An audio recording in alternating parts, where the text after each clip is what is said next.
Hazel Foster, 28, had spent her entire life trying to be family enough for her parents. From missing her dance recitals to forgetting her college graduation, Richard and Diane had always made it clear that her brother Calvin was their priority. But nothing prepared her for that Sunday dinner when her father smirked and pointed to the renovated room near the kitchen. "Sorry, this room's for family only," he said without a hint of remorse. What happened next would finally break the chains of emotional manipulation that had defined her existence. Before I dive into this deeply personal story, I'd love to know where you're watching from today. Drop your location in the comments below. And if you've ever felt like an outsider in your own family, hit that like button and subscribe to join our community of resilience and growth. Now, let's explore how I finally found the courage to stand up for myself after years of emotional neglect. The drive to my parents' house always felt longer than the actual 20 minutes it took. Every mile closer to that colonial-style home in the suburbs added another knot to my stomach. I checked my watch. 5:28. I was early, as usual, for the mandatory 6 o'clock monthly family dinner that my parents, Richard and Diane Foster, insisted upon. "Just get through the next 3 hours," I whispered to myself as I parked my modest Honda Civic in the driveway, next to the empty spot where my brother's BMW would eventually be parked. Calvin was always fashionably late, a privilege I'd never been afforded. Growing up as Hazel Foster, the second child and only daughter of Richard and Diane, had been an exercise in invisibility. I'd spent 28 years trying to earn the love and attention that seemed to flow so naturally toward my older brother.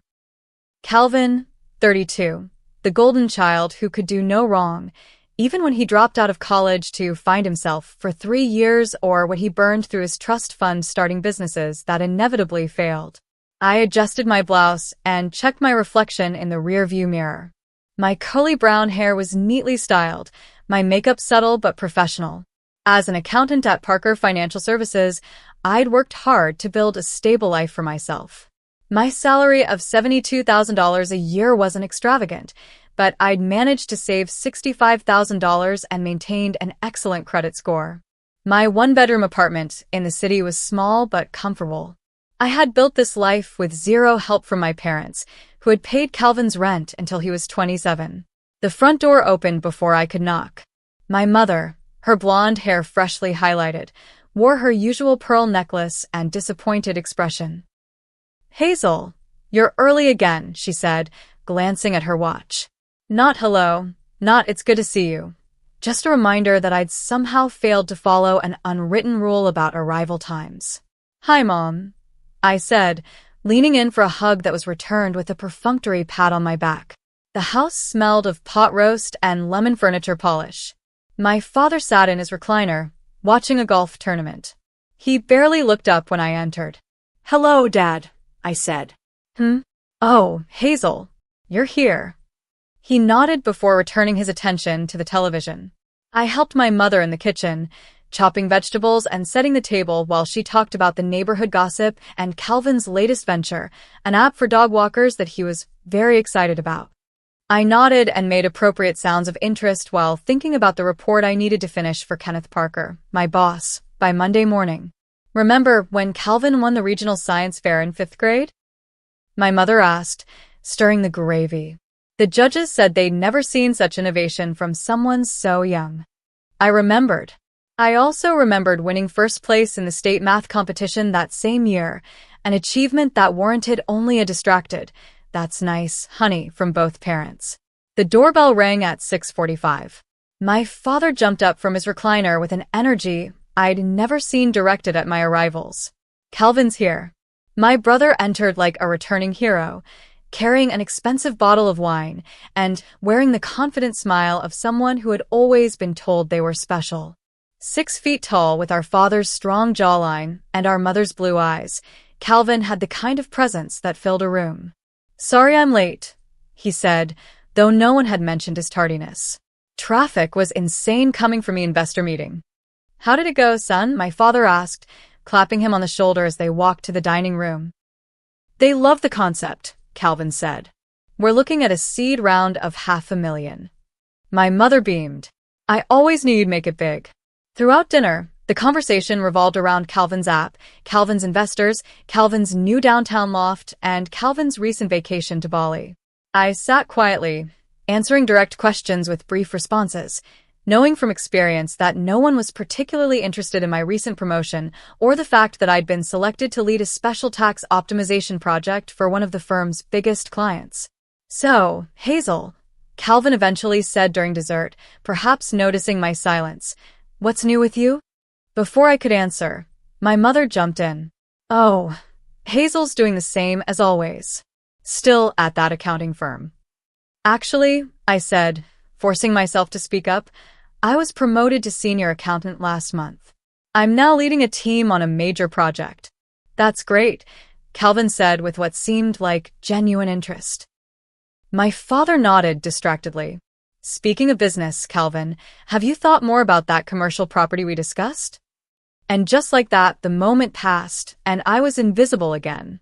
When dinner ended, I offered to help with the dishes while Calvin and my father retreated to the den to discuss man stuff, as my father called it. I wanted to leave, to return to my apartment where at least I felt like I belonged, but some part of me still craved any morsel of approval I might get from staying to help. "You always were good at cleaning up," my mother said as I loaded the dishwasher, a backhanded compliment that summed up how they saw me.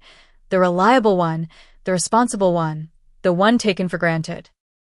As I wiped down the granite countertops, I noticed several changes to the house since my last visit. The living room had new furniture, the hallway was freshly painted, and there were updated fixtures in the guest bathroom. "You've done some renovations," I commented as my mother put away the leftovers. Her face lit up, but not for me. "Yes." Richard and I decided it was time for some upgrades. Calvin helped us find a wonderful interior designer. "Wait until you see what we've done upstairs."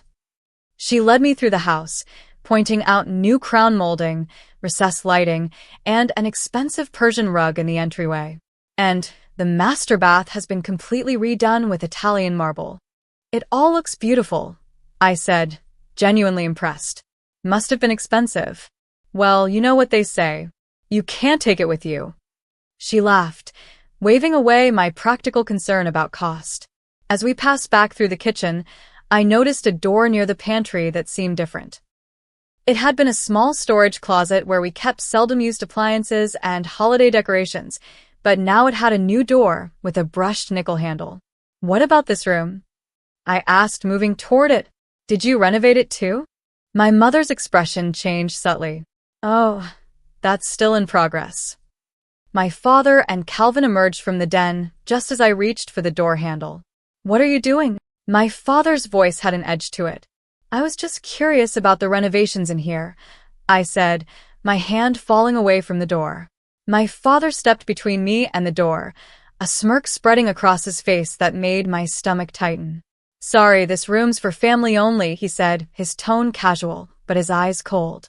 The words hit me like a physical blow. "For family only." As if I wasn't family. My mother laughed, a high, nervous sound. "Richard, don't be silly. What he means, Hazel, is that we're converting it into a special home office and guest room for when Calvin comes to visit or needs to work from here. It's not ready to be seen yet." "Right," my father added. "It's going to be Calvin's space when he's here. A place where he can really feel at home." I fought to keep my expression neutral, though I felt like I'd been slapped. "I see," was all I could manage. Calvin shifted uncomfortably. "Dad, that's not. I mean, I didn't ask for." "Nonsense," my father interrupted. "You're here all the time helping us with tech issues and financial decisions. You need a proper workspace." My mother touched my arm. "You understand, don't you, Hazel? Calvin needs a dedicated space since he visits so often." I visited monthly too, but apparently that didn't warrant a family-only room. I thought about my childhood bedroom upstairs, which had been converted into a general guest room the year after I left for college. Calvin's room, meanwhile, had remained untouched for years, preserved like a shrine. "Of course I understand," I said, my voice hollow. "It makes perfect sense." The rest of the evening passed in a blur.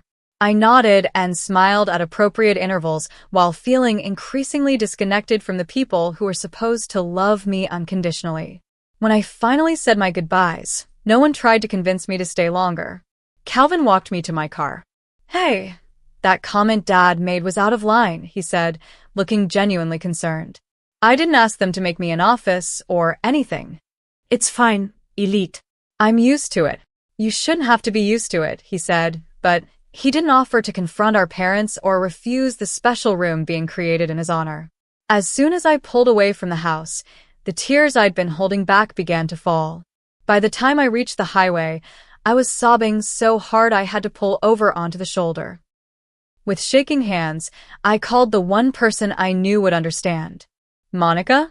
It's me," I choked out when my best friend answered. It happened again. Monica Chun had been my roommate in college and remained my closest confidant.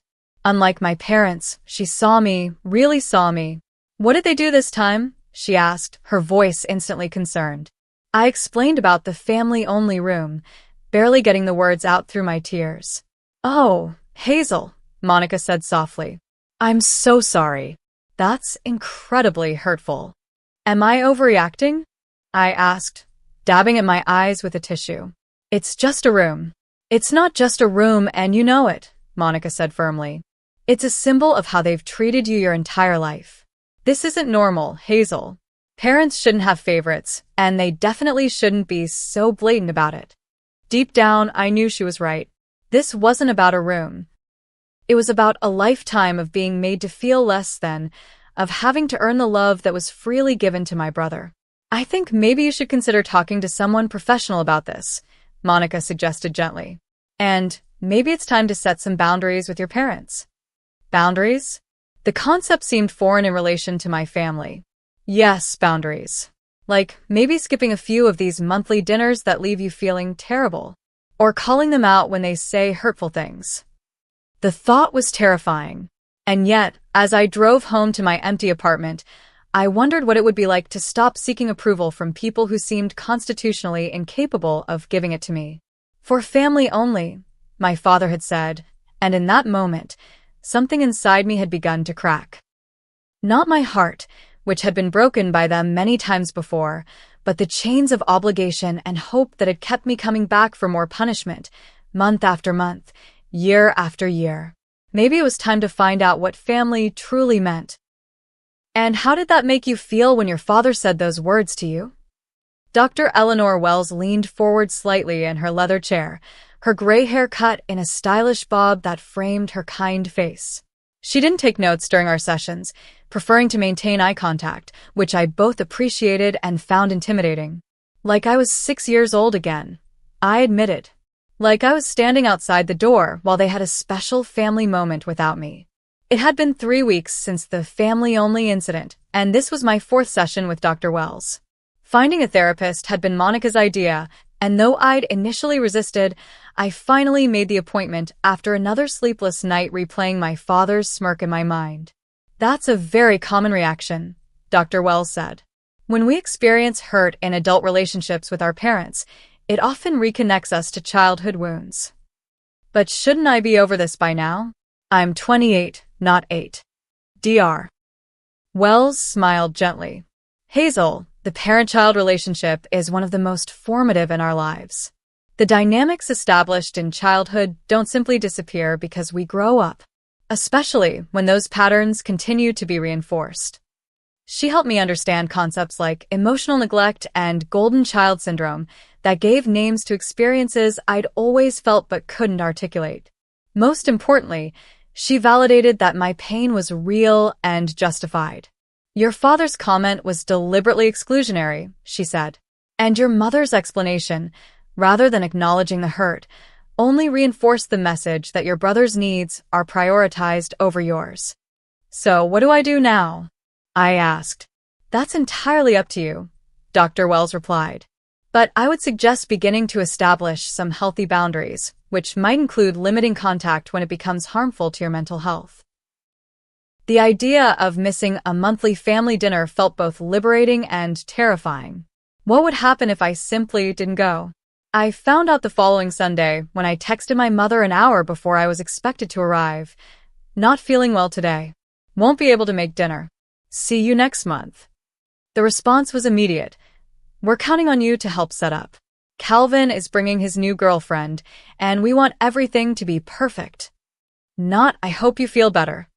Not, we'll miss you. Just a reminder of my utilitarian value to the family. I turned off my phone and spent the evening with Ethan Rodriguez, the software engineer I'd been dating for 6 months. Unlike my family dinners, time with Ethan was easy, comfortable, and affirming.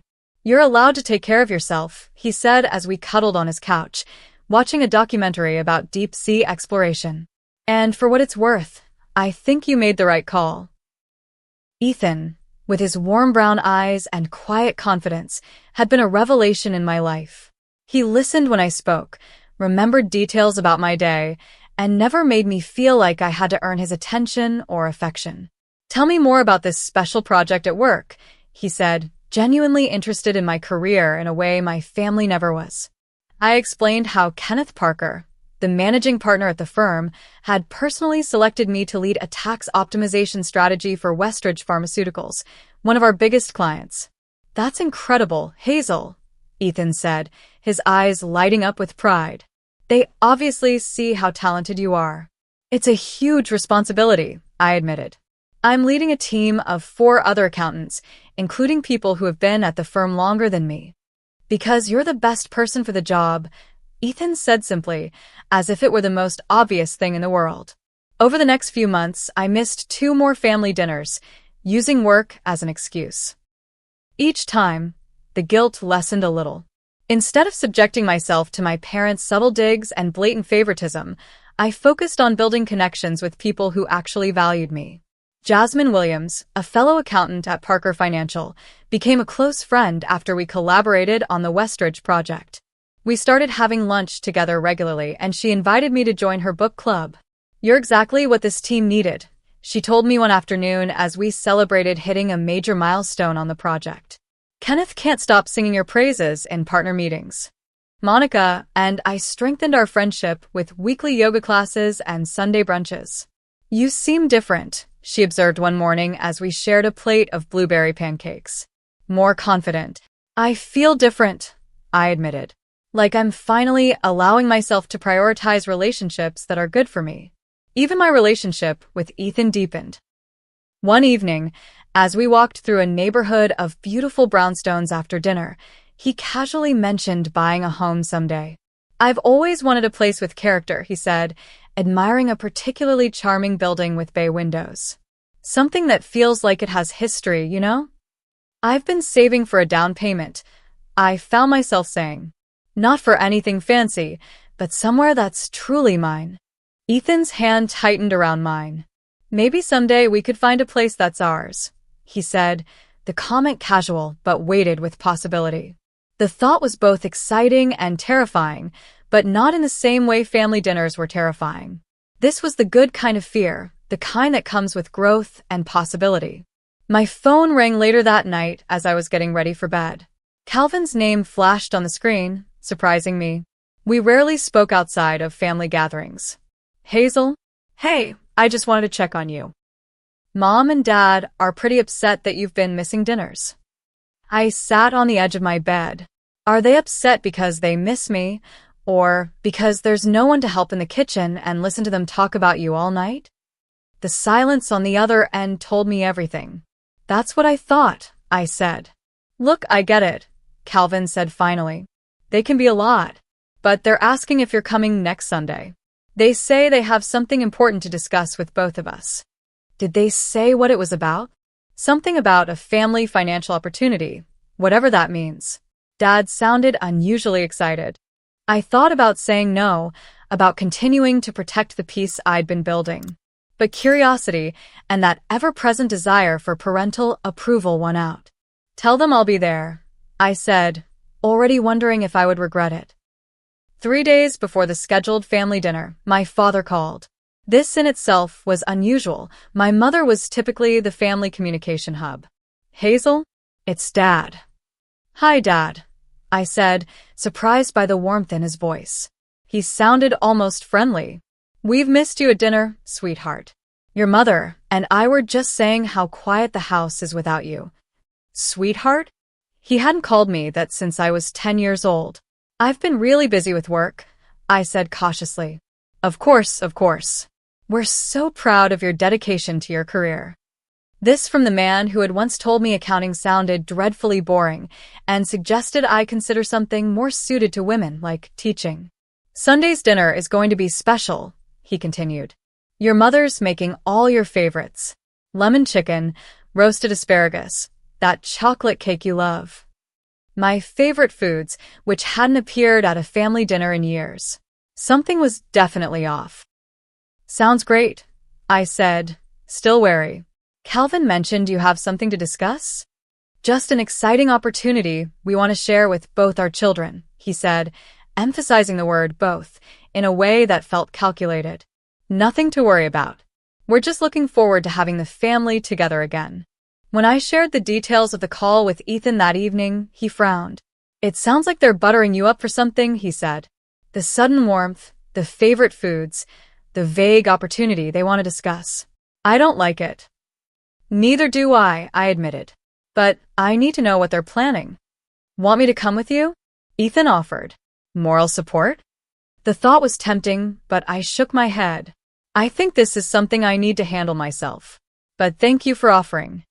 Sunday arrived with clear skies and a knot of anxiety in my stomach. When I pulled into my parents' driveway, I noticed an unfamiliar luxury sedan parked alongside Calvin's BMW. My mother answered the door wearing a dress I'd never seen before and more makeup than usual. "Hazel, there you are." She hugged me with unexpected enthusiasm. "We've been so looking forward to this." The house smelled amazing, the promised lemon chicken and other favorite dishes already prepared. The dining room table was set with the good china and crystal glasses that only came out for special occasions. My father emerged from the kitchen with a glass of wine in each hand. "There's my girl," he said, handing me one of the glasses. "We thought we'd start with a toast before dinner." Calvin arrived moments later, looking as confused by the warm reception as I felt. We exchanged glances as our parents fussed over us, pulling out chairs and serving food with a level of attention neither of us was accustomed to receiving.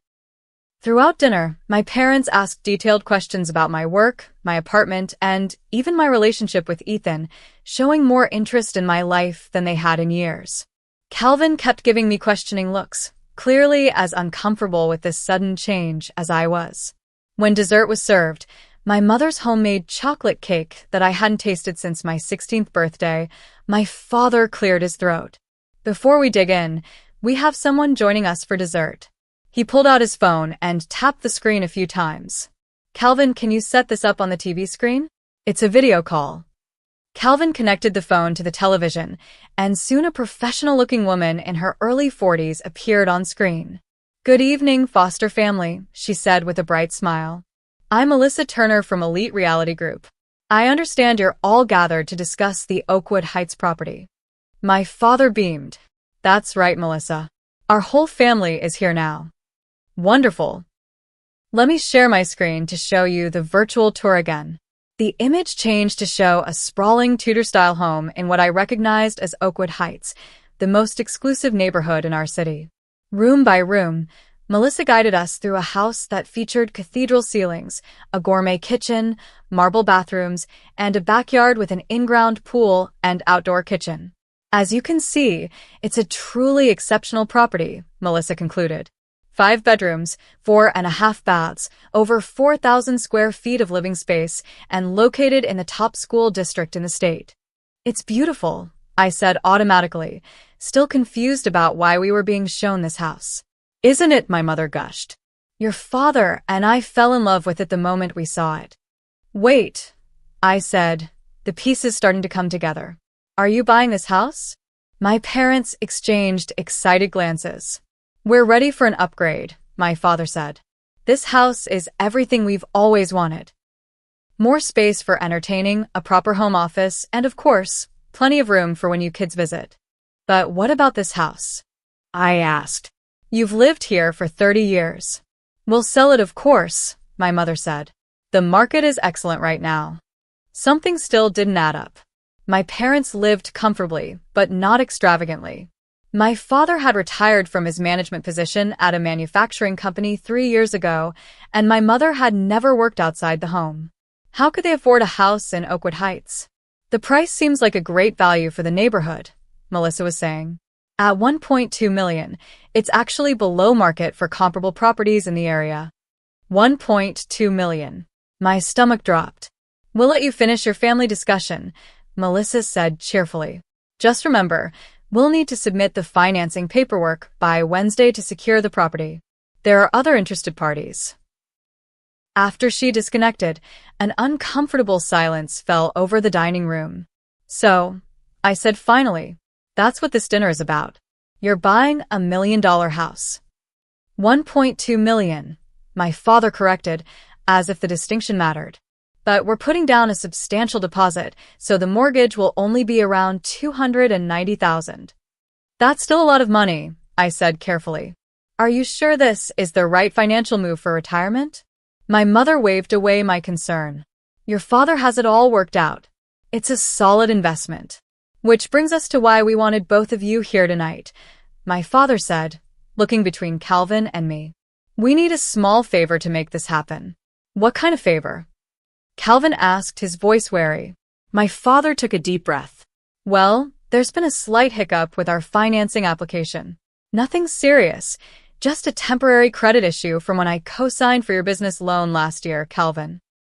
Calvin's face fell. Dad, I told you I'd handle the business loan myself.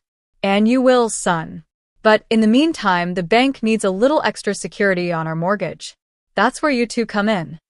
My stomach tightened as I began to understand where this was heading. We need one of you to co-sign the mortgage loan, my mother said, her voice sweet but her eyes calculating. Just as a formality, really.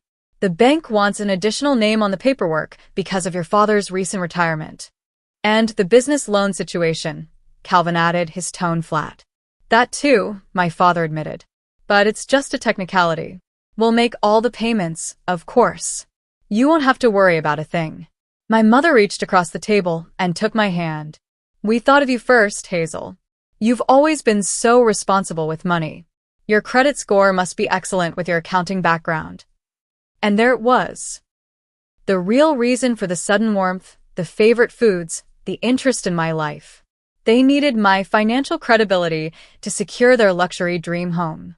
This is a lot to process, I said, carefully extracting my hand from my mother's grip. Co-signing a loan that size is a significant responsibility. Family helps family, my father said, the warmth in his voice now tinged with expectation. We'd do the same for you. But they wouldn't. They never had. Every milestone in my life, from college tuition to my first apartment, I had handled myself.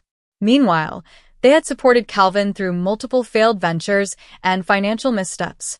I'll need to think about it, I said finally. And I'd like to review the financial details before making any decision. Of course, my father said, though his smile had tightened. We have all the paperwork right here. The loan officer at First National Bank, Vincent Clark, can answer any questions you have. As they brought out folders of financial documents, I caught Calvin's eye across the table.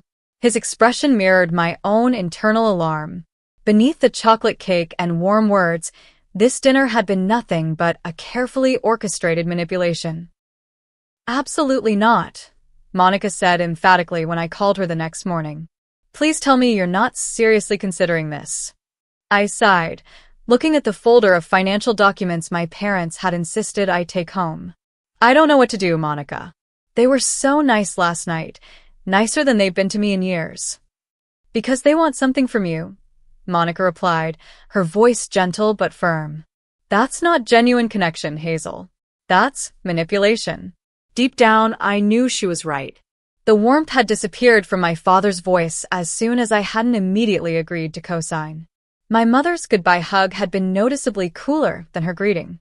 I made an appointment to speak with the loan officer today, I said, just to understand what I'd be getting into if I agreed. That's smart, Monica said. But promise me you won't sign anything without thinking it through completely. Vincent Clark, The loan officer at First National Bank was a tall man with a receding hairline and kind eyes behind wire-rimmed glasses. He reviewed the paperwork my parents had provided and frowned slightly. "Miss Foster, I appreciate your diligence in coming to discuss this directly," he said after examining the documents. "And I want to be very clear about what co-signing would mean in this situation." He explained that by co-signing the mortgage, I would be equally responsible for the full amount of the loan. If my parents missed payments, it would damage my credit score. If they defaulted entirely, I would be legally obligated to pay. "Given the information I'm seeing here about your parents' current financial situation, I would characterize this as a high-risk commitment for a co-signer," he said carefully. "There are several red flags in their recent credit history." "What kind of red flags?" I asked, my chest tightening.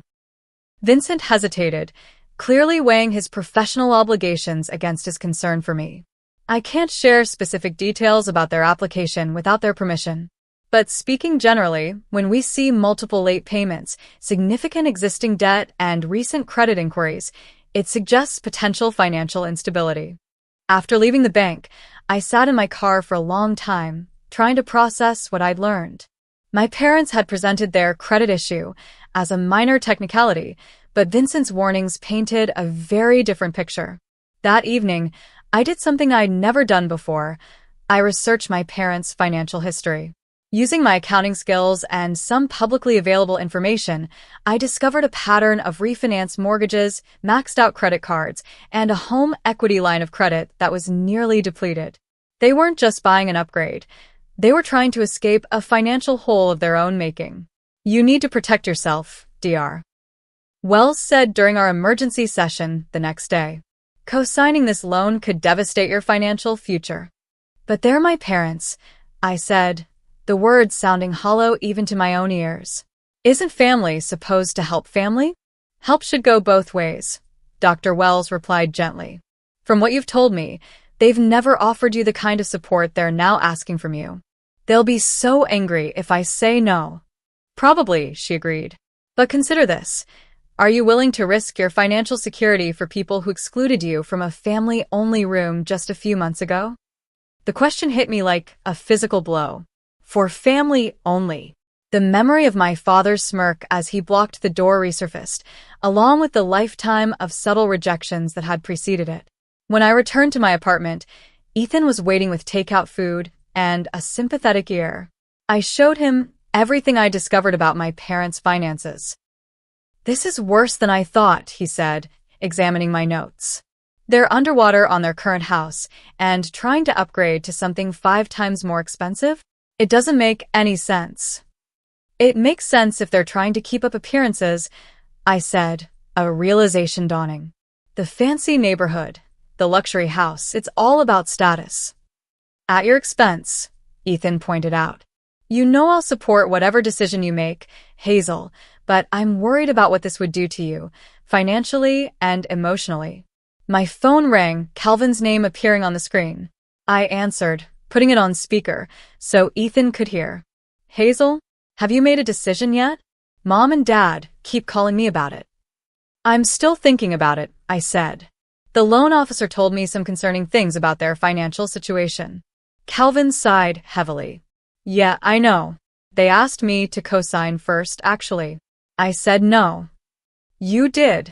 I was surprised. Calvin rarely refused our parents anything. "My business is finally starting to get traction, but it's still fragile. I can't risk my company's credit by taking on their mortgage." He paused. "And honestly, Hazel, I don't think they can afford that house." "So you turned them down, and now they're pressuring me instead," I said, the pieces falling into place. "Pretty much. I'm sorry they put you in this position." He sounded genuinely remorseful. "If it helps, I think you should say no too." After we hung up, Ethan looked at me with concern. "Are you okay?" I wasn't sure how to answer.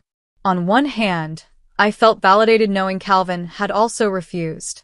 On the other hand, the pressure was now squarely on me. For the next week, my parents called or texted daily. My father's messages grew increasingly urgent. "The sellers are getting impatient. We need to move quickly on this opportunity. We'd do this for you, without hesitation. My mother took a different approach. We're so disappointed you don't trust us. After everything we've done for you. Calvin was going to help until his business situation changed. Each message twisted the knife of guilt a little deeper, making me question my own boundaries and judgment. Was I being selfish? Ungrateful? A bad daughter? They're using every emotional manipulation tactic in the book, Dr. Wells observed during our next session. The guilt, the urgency, the implied obligation, the comparison to your brother, these are classic pressure techniques. How do I make the guilt stop? I asked, exhausted from the constant internal battle. You can't control how they make you feel, Dr. Wells said.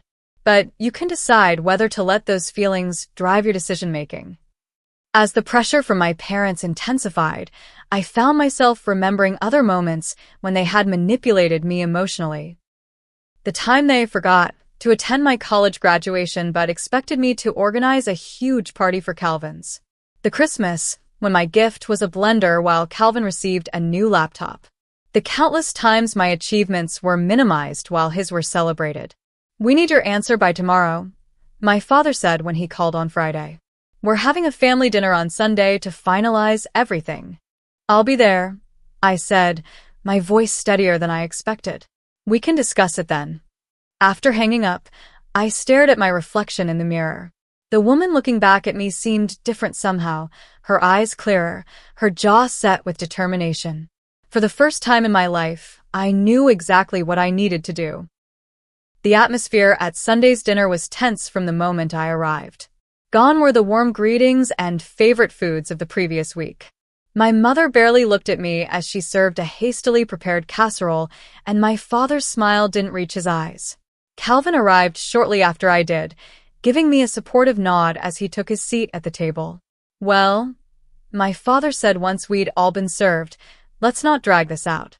Hazel, have you made your decision about the house? I placed my fork down carefully. Actually, I brought some information I'd like to discuss first.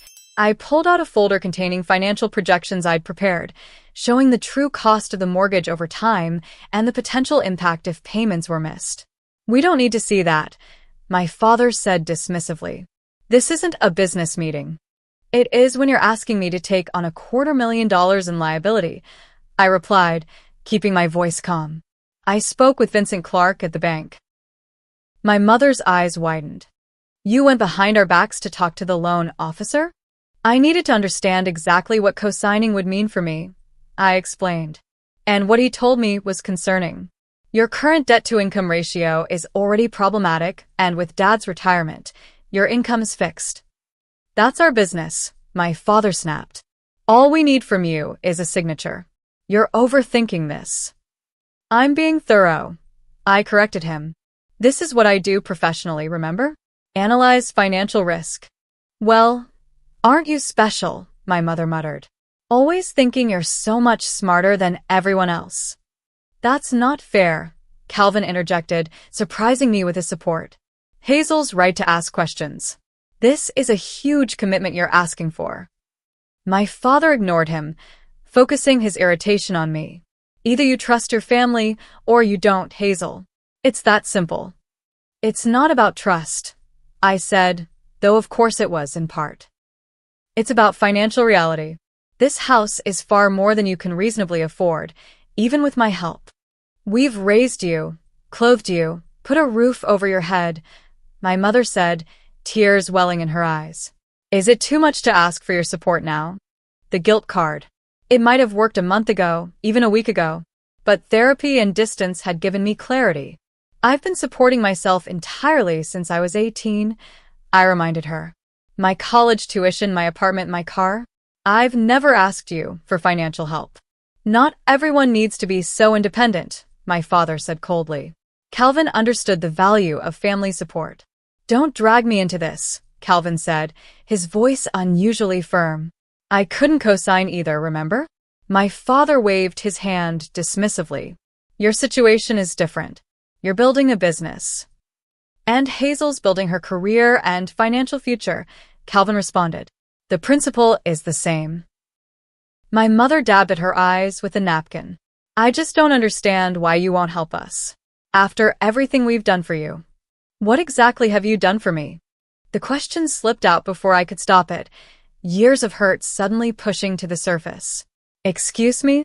My mother looked genuinely shocked.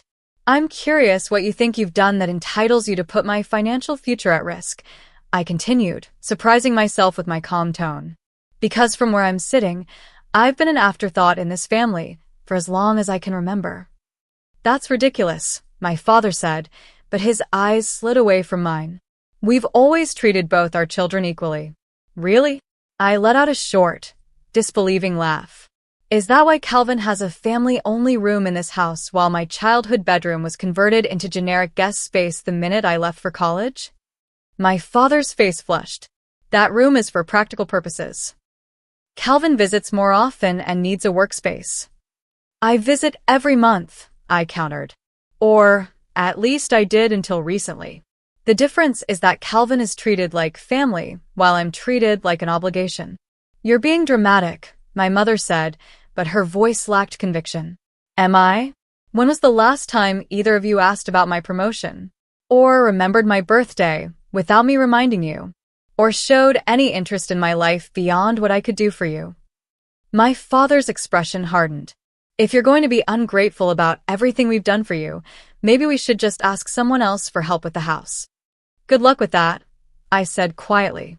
Because anyone who looks at your financial situation objectively will see what I see, a disaster waiting to happen.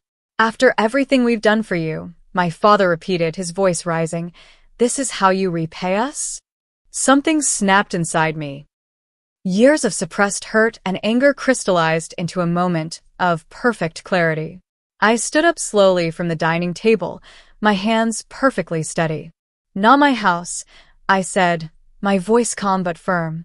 Not my responsibility. What did you say? My father looked stunned by my defiance. I said no. I will not co-sign your mortgage. I will not put my financial future at risk for a house I'll never be truly welcome in. How dare you? My mother gasped. After everything we've sacrificed for you. What exactly did you sacrifice, Mom? You never came to my dance recitals. You forgot my college graduation. You've spent my entire life making it clear that Calvin is the only child you really wanted. That's not true, she protested, but her eyes darted toward Calvin guiltily. It is true, I continued, finally giving voice to feelings I'd suppressed for decades. Do you know what it felt like to hear Dad say that room was for family only? To be explicitly told that I don't count as family in my childhood home. I didn't mean it that way, my father muttered, though we both knew he had.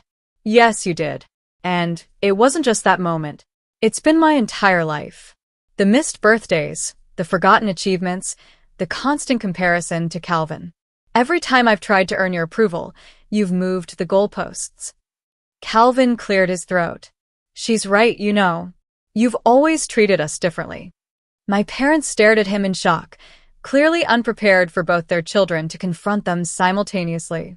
I never wanted to see it, Calvin continued, because it benefited me. But watching how you've treated Hazel, it's not right. It never was. My mother's face crumpled. We never meant to make you feel excluded, Hazel. Intention doesn't change impact, I said, repeating a phrase Dr. Wells had taught me. And the impact has been years of feeling like I'm not enough, like I'm not really part of this family. Of course you're part of the family, my father said, but his tone lacked conviction. Then start acting like it, I replied. If you want a relationship with me going forward, things need to change. I won't be manipulated. I won't be guilt. And I definitely won't be putting my name on your mortgage. My father's face darkened. If that's how you feel, maybe you should leave. Richard, my mother gasped. No, I mean it, he continued, anger replacing his earlier charm. Either you're with this family, or you're not. Either you sign the papers, or you can forget about coming back here. The ultimatum hung in the air between us. 6 months ago, it would have devastated me, would have sent me scrambling to comply with whatever they wanted just to maintain my tenuous connection to my family. But I wasn't that person anymore. Then I guess I won't be coming back, I said, gathering my purse and the financial folder. Not until you can see me as a daughter worth respecting rather than a signature on a loan document. I walked toward the door, my heart pounding but my step steady. Hazel, wait, Calvin called, following me. I'll walk you out. Outside, the evening air was cool against my flushed skin. I felt lightheaded, almost dizzy with the enormity of what had just happened. That was incredible, Calvin said quietly. I've never seen you stand up to them like that. I've never stood up to them like that, I admitted. I'm not sure what happens now. Calvin squeezed my shoulder. Whatever happens, you did the right thing. And I'm sorry I didn't stand up for you more over the years. Thanks for backing me up in there, I said, genuinely grateful for his support, belated though it was. The drive home passed in a blur.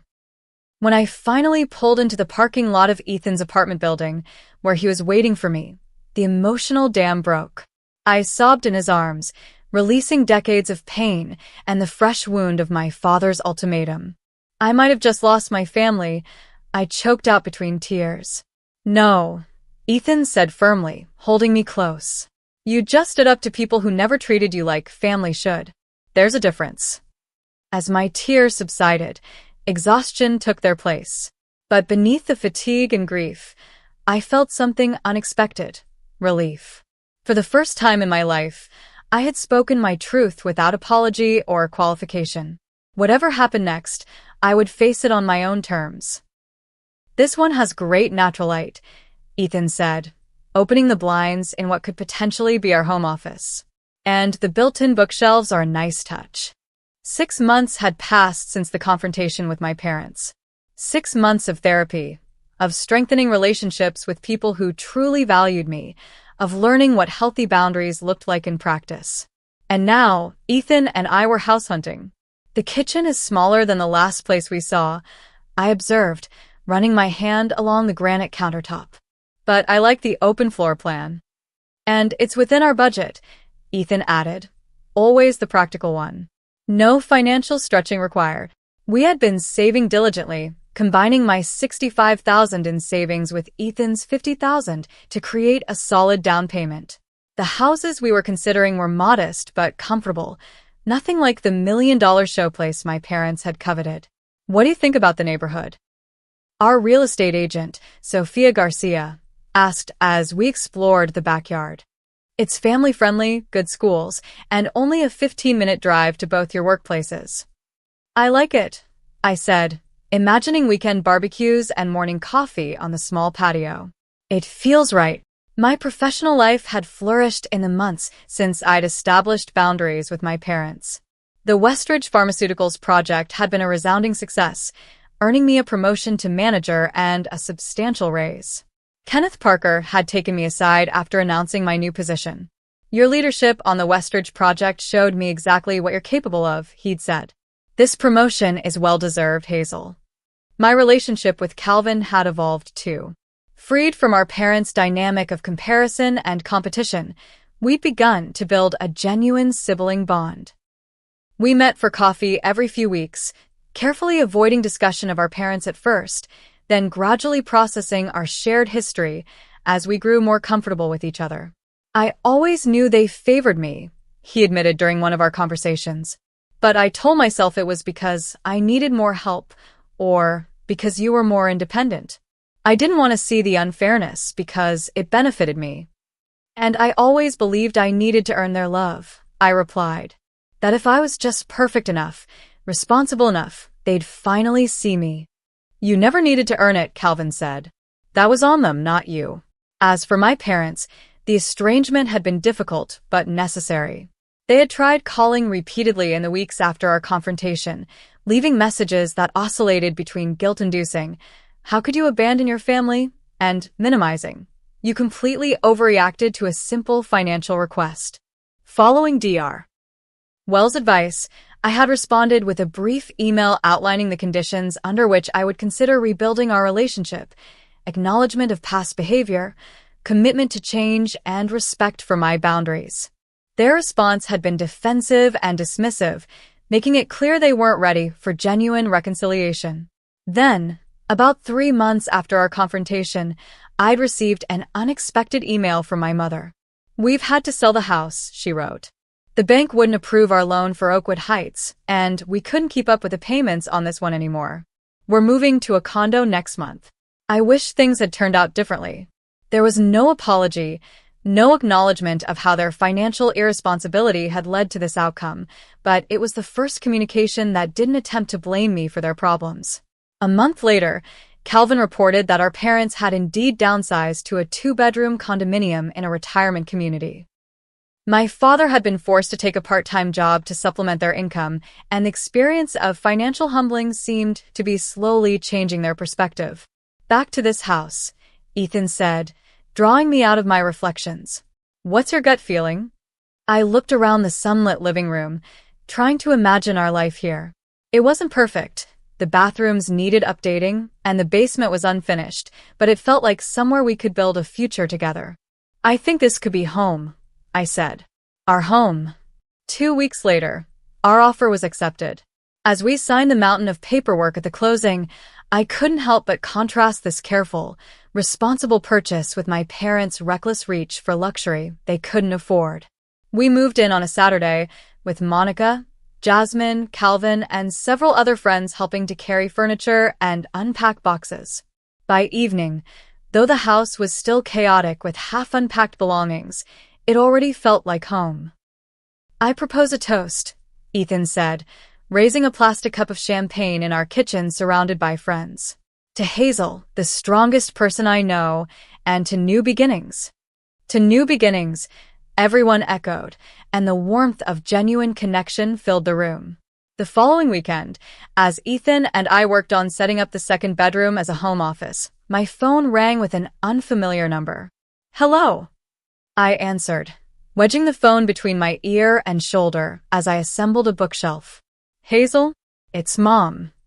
I nearly dropped the screwdriver I was holding. "Mom." "Hi.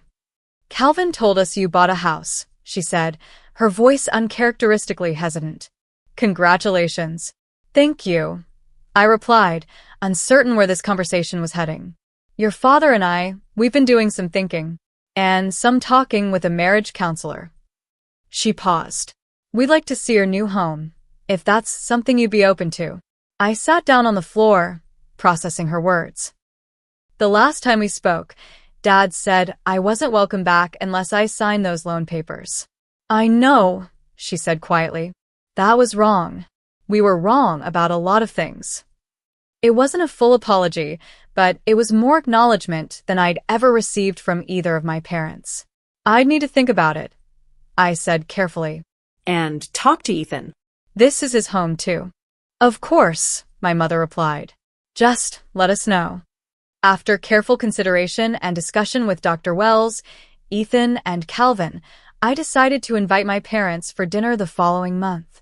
The evening was awkward at times, with conversation occasionally stalling into uncomfortable silence, but there were also moments of genuine connection I'd never experienced with them before.